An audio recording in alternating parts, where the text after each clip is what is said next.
Thank you. It's wonderful to be here. Are there any dancers here? I know there's one, at least. Okay.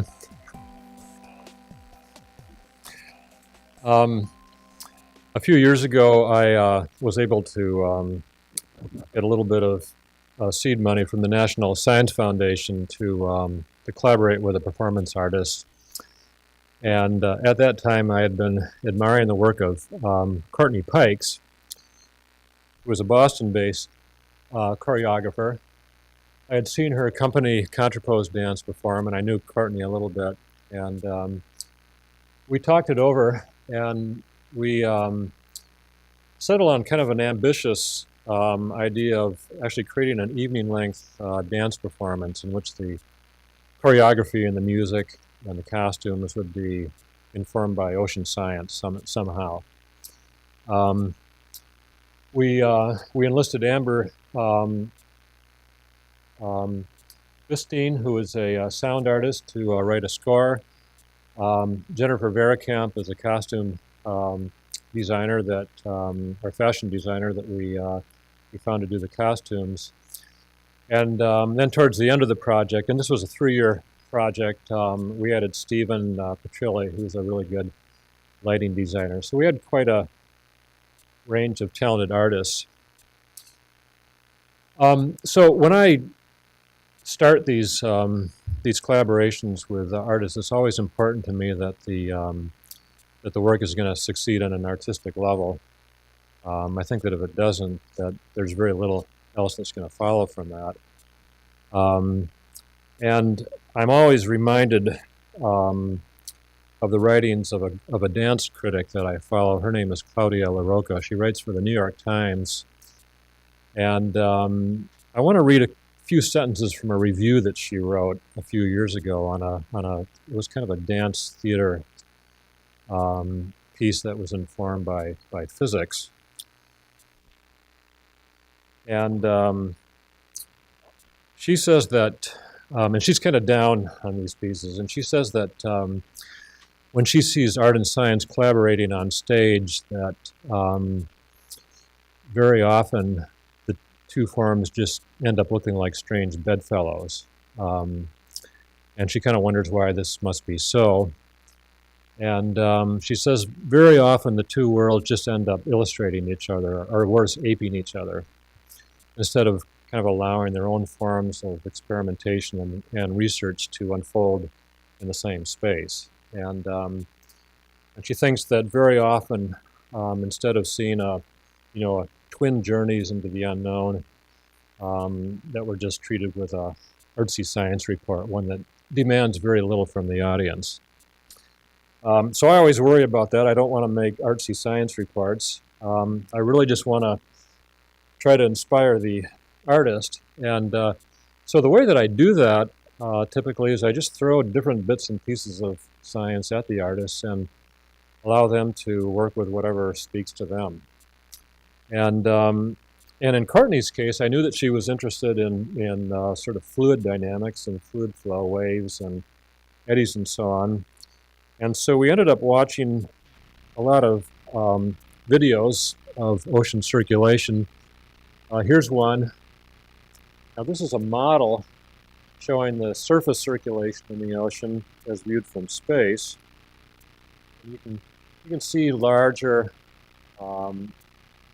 organized currents like the Kuroshio right here. There's a lot of meanders and eddies. Then there's other regions like here where you see more disorganized features, kind of turbulent features with filaments and wisps and eddies and so on. And a choreographer can look at this and perhaps get ideas about new types of movement quality, maybe ideas about communications. You might see signals propagating through this system in the form of waves.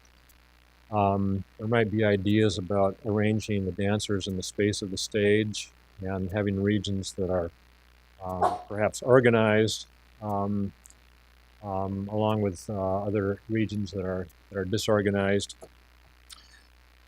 The other artists on the project had different interests. Amber was very interested in marine sound, obviously being a sound artist, and So she built her own hydrophone, and I took her out on my boat in Woods Hole, and she made some hydrophone recordings that she kind of blended into the sound score.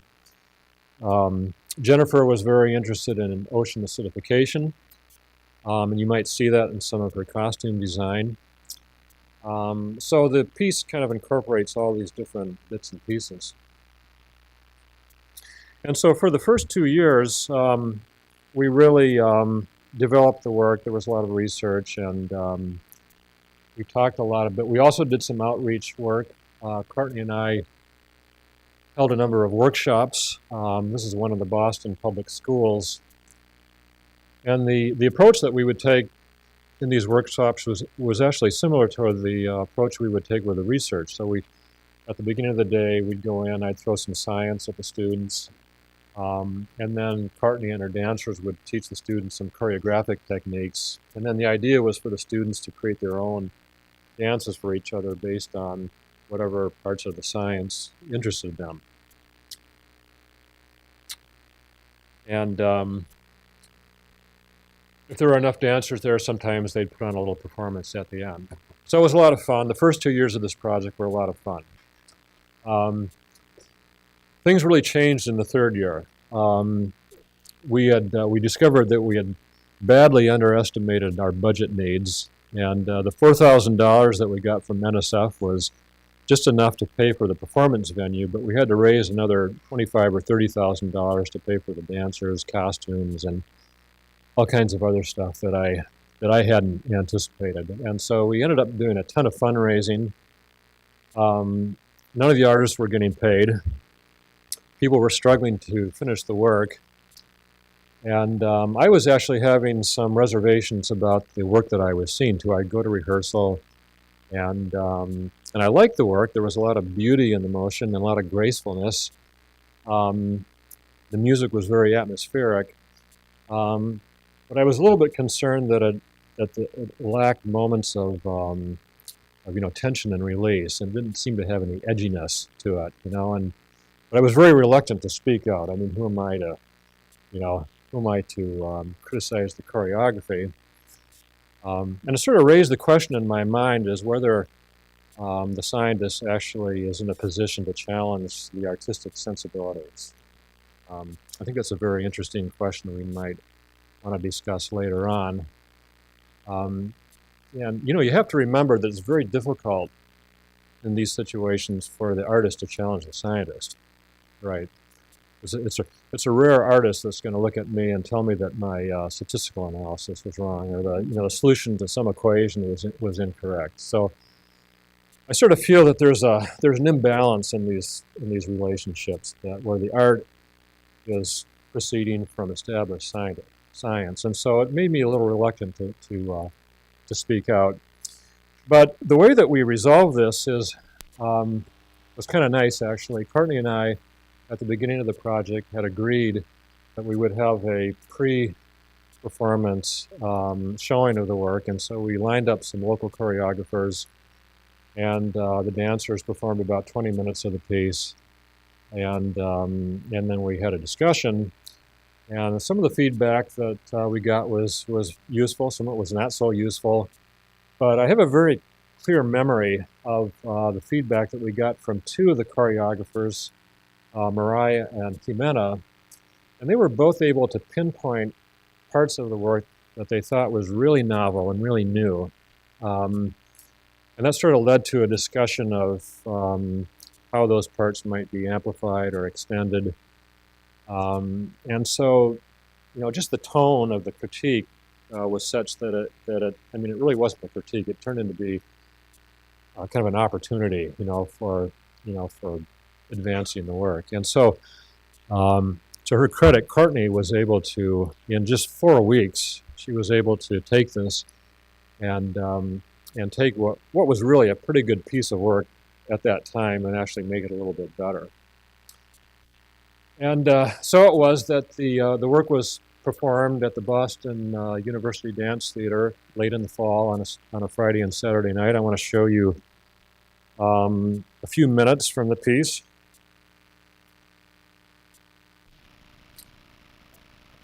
Maybe if we could turn off the if the lights. And so this is just from a few minutes here from nearly an hour of choreography, which is a long time for the dancers to be on stage.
I'm just going to stop it there.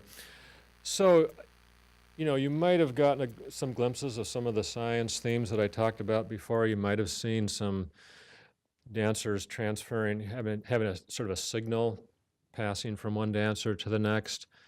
You might have seen signs of ocean acidification in some of the stained costumes and the kind of tattered costumes. You might have seen, you know, wave-like and eddy-like motions. On the other hand, you might not have noticed any of that stuff, and you know it's actually possible to look at this work and not realize that it has anything to do with the ocean at all, right? Which is completely fine with us. So, was this a twin journey into the unknown? Going back to the words of the dance critic, I think to some extent that it was. I feel that. It's possible to go much deeper in that respect. I think that if an artist and a scientist were to begin a project at the same time so that the artistic research and the scientific research commence at the same time, then you're really taking a twin journey, and your different modes of experimentation and research can kind of unfold in the same space. And that, I think, would kind of level the playing field, too. It would make it easier for the two parties to critique each other's work. So just going to leave you with that thought. Thank you for listening, and I look forward to the discussion.